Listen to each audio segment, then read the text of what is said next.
There is a saying in the old villages. The gods will give you a face beautiful enough to stop a river from flowing, but they will wait to see if your heart will poison the water.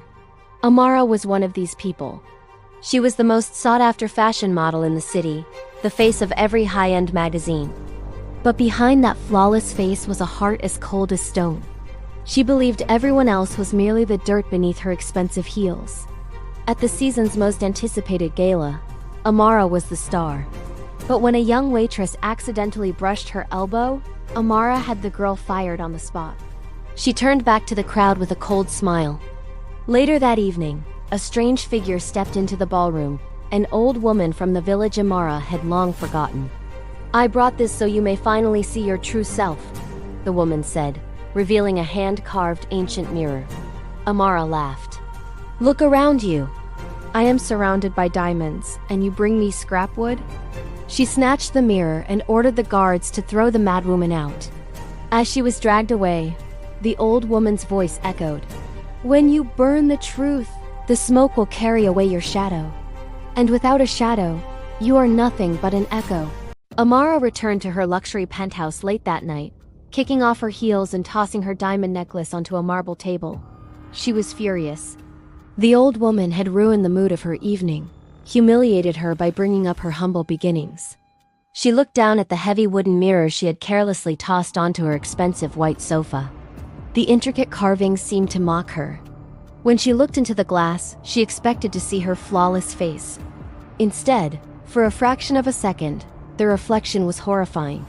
She saw a hollow, rotting skeleton draped in emerald silk, its eye sockets empty, its jaw hanging open in a silent scream. Amara shrieked, dropping the mirror onto the plush rug. Her chest heaved as she backed away, her heart hammering against her ribs. "I'm tired," she muttered to herself, her hands shaking. "It's just exhaustion. I'm seeing things." Amara walked over to her massive modern gas fireplace. She flicked the switch, and a line of orange flames roared to life. With a snarl of disgust, she picked up the ancient masterpiece and hurled it into the fire. The glass shattered instantly against the stones. The flames turned a sickly shade of violent purple, and the smoke that rose from the hearth was thick and black. As the wood cracked, Amara heard a dozen voices, weeping and wailing, followed by a long drawn-out sigh, chilling the room to freezing. The next morning, inside Amara's penthouse, the air was heavy, thick, like the atmosphere before a terrible storm. Amara walked into her marble bathroom. She splashed cold water on her face and looked up into the mirror to begin her routine. Her reflection was blurry. Not the mirror, the blur was her. The edges of her face looked soft, out of focus like a trembling photograph. She dressed impeccably and took her private elevator down to her waiting driver. "To the studio, Marcus," she commanded. Marcus looked through the rearview mirror. "I'm sorry, ma'am. Do you have clearance?" "Miss Amara is usually down by this time." "Are you stupid, Marcus? I am Amara. Drive the car." Marcus blinked, a strange, glazed look washing over his eyes. When Amara walked onto the set, no one moved. The crew was bustling around, but no one looked at her. She was like a ghost. The head photographer, Julian, looked right at her. "Oh, sorry, miss, we're waiting for the lead model." "You can stand to the side." The shoot was a disaster. Julian complained the camera wouldn't focus. "The lighting is washing you out. You look faded." Amara rushed to the monitor. In every single picture, she was a smudge, a pale, washed-out silhouette. You couldn't see her famous eyes. She stormed out of the studio, ignoring the confused shouts of the crew. Panic was clawing at her throat. By the next day, the curse began to work faster. Amara woke up and checked her phone. Usually, she had hundreds of notifications messages from designers, wealthy suitors, her agent, her fans. Today, her screen was blank. She opened her social media. Her follower count, which was in the millions, was dropping by thousands every second. But what was worse were her photos. She scrolled through her feed, looking at pictures of herself on yachts, on runways, on magazine covers. In every single photo, she was fading. In some, she was completely gone, leaving only the clothes hovering in the air. No, she whispered. her hands shaking violently. She dialed her fiancé David, a billionaire real estate mogul who worshipped the ground she walked on. The phone rang 3 times before he answered. "Hello?" A woman's voice answered. Amara froze. "Who is this? Where is David?" "This is his wife, Elena." "Who is calling?" Amara's breath hitched. "Wife? David isn't married. He's engaged to me. Put him on the phone." There was a pause, then David's voice came on the line, irritated. "Listen, whoever this is, stop calling my house. I don't know any Amara, and if this is a prank, I'm calling the police." The line went dead. Amara dropped the phone. She ran to her bedroom and tore open her closets. Her custom-made gowns, her expensive shoes, they were changing. The brilliant colors were draining out of them, turning into drab, coarse fabric. The labels inside the clothes were vanishing. She ran to the hallway, where a massive framed portrait of her hung on the wall. The canvas was blank, just a stretch of white. She rushed out of her apartment, not even bothering to put on makeup, desperate to find someone, anyone, who knew who she was. She took the elevator down to the lobby and ran to the front desk. "Call my agent. Call Richard."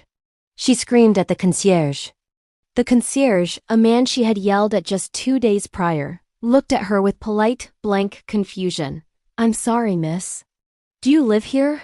This building is for residents only. I am Amara. I live in the penthouse. You know me?" "The penthouse is empty, ma'am," the concierge said firmly. "It has been empty for months. I'm going to have to ask you to leave." Amara stumbled backward, bursting through the glass doors of the lobby and out onto the busy city streets. It was a nightmare. She walked through the crowds, screaming her name, grabbing people by the shoulders. They brushed her off, annoyed, treating her like a crazy beggar. Nobody saw the most beautiful woman in the city. Nobody saw the famous model. They saw right through her. When she looked down at her hands, she screamed. Her skin was becoming translucent. She could see the pavement through her own fingers. The words of the old woman echoed in her mind. "When you burn the truth, the smoke will carry away your shadow. And without a shadow, you are nothing but an echo." She was being erased. The universe wasn't just killing her. It was deleting the very fact that she had ever existed.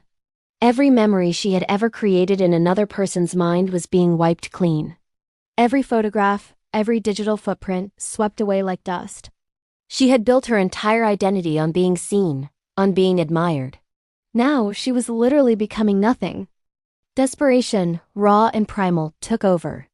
She had to find the old woman. She had to apologize. She had to beg. Amara spent 2 days wandering the city. She didn't need to eat. She didn't feel hunger anymore. She didn't need to sleep. She was becoming a phantom, a whisper of a person. She remembered the old woman saying she came from her grandmother's village. It took her a day to walk there, her feet not even making a sound on the dirt roads, leaving no footprints behind. When she finally arrived at the small, dusty village she had spent her whole life trying to run away from, she searched frantically. She found the old woman sitting outside a small mud brick hut, calmly weaving a basket out of dry reeds. Amara threw herself at the woman's feet, weeping bitterly.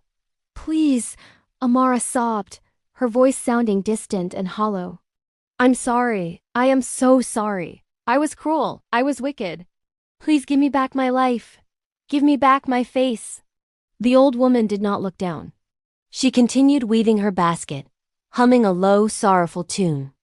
"Please," Amara screamed, reaching out to grab the woman's hands, but there was no physical contact. Amara's hands passed straight through the old woman's flesh, like mist passing through trees. Amara froze, pulling her hands back in sheer terror. The old woman paused her weaving.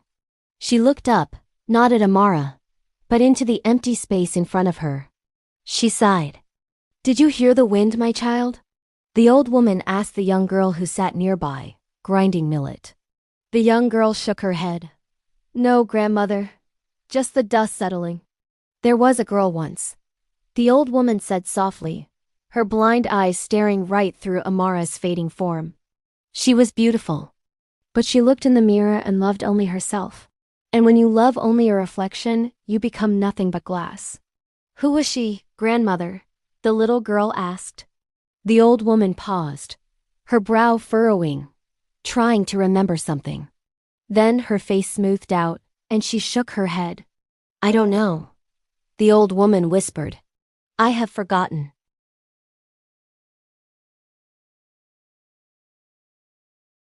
Amara's silent scream tore her throat, but it made no sound. The old woman, the only person who knew what had happened, had just forgotten her. The curse was complete. The erasure was absolute. Amara turned and ran. She ran faster than humanly possible, her feet gliding over the earth. She had to go back to her penthouse. The mirror. The ashes, she had to unburn it. She had to fix it. She arrived at her penthouse building and phased right through the heavy glass doors, floating through the floorboards of her apartment. But when she stood in the center of the living room, she stopped dead. The apartment wasn't empty anymore. It was bright, filled with sunlight. Sitting on the couch was a beautiful young woman, dark-skinned with warm, kind eyes, laughing as a team of makeup artists hovered around her. You're going to do great on the cover shoot today, Nala, Julian the photographer said, smiling warmly. You're the brightest star we have. Amara watched in absolute horror. Nala. The world hadn't just forgotten Amara. The universe had replaced her with someone kind. It was as if Amara had never taken a single breath on this earth. Amara walked slowly toward the fireplace. It was unlit and clean. But as she stepped closer, she felt an intense burning pull. The ashes from the wooden mirror were still there, invisible to everyone else. The pull was magnetic, agonizing. Amara looked down at her hands. They were entirely transparent now, dissolving into thin ribbons of gray smoke. She was being sucked into the cold, dark hearth. No, she mouthed silently, clawing at the floorboards, trying to drag herself away. In a final, terrifying rush, Amara was violently yanked into the ashes. The world went dark, completely pitch black. And then, she opened her eyes. She could see the living room. She could see Nala laughing, putting on a pair of diamond earrings. She could see Julian packing up his camera. But Amara couldn't move. She couldn't speak. She felt cold, flat, and hard. She tried to turn her head, but she was entirely paralyzed. Then, Nala stood up and walked over, leaning in close. Amara thought she had been seen. Nala smiled, reaching up to adjust a loose strand of hair, checking her reflection. The suffocating realization hit Amara. She wasn't standing in the room. She was looking out from the wall. She was inside the glass. The mirror she had burned had reformed to replace the modern mirror. Amara had not been destroyed. She had been condemned. She had treated people as if they were nothing but objects. And now the universe had granted her the ultimate punishment. She had become the mirror. She was perfectly aware, conscious, and terrified, trapped behind the cold, unyielding glass. For eternity, the most arrogant woman would have to silently reflect the beauty, the joy, and the lives of the people who had replaced her. Screaming in absolute silence, forgotten by the world. Remember the story the next time you look upon someone with disgust. The next time you think your beauty or status makes you better than the person standing beside you. Be careful. Because arrogance is a fire. And when you let it burn everything around you, you might just find yourself trapped inside the ashes.